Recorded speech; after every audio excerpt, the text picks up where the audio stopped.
So yeah, the boyfriend is still listening to the podcast where he said he didn't like the people, but I think now it was probably two of the three people, and by now it's only two people.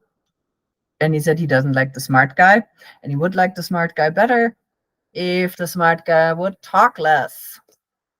Whoa. Yeah. And then he said if the smart guy would write the show.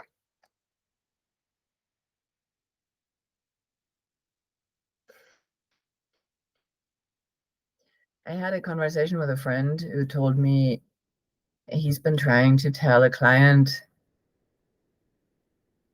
what to do.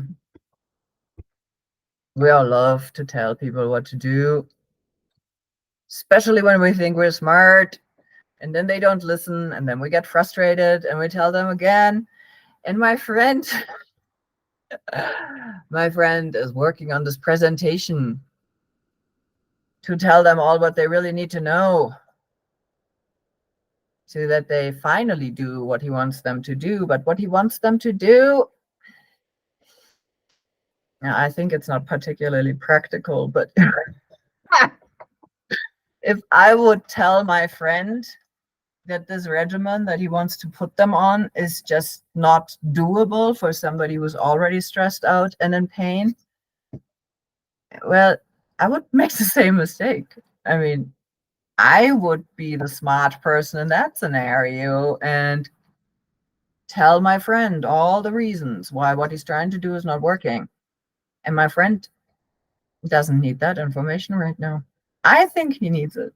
He doesn't think he needs it. So that information doesn't land anywhere. So yeah, if I care about my friend more about satisfying my ego, then I should write the show.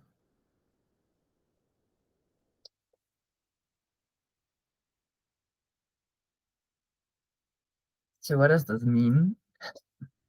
Can you figure it out?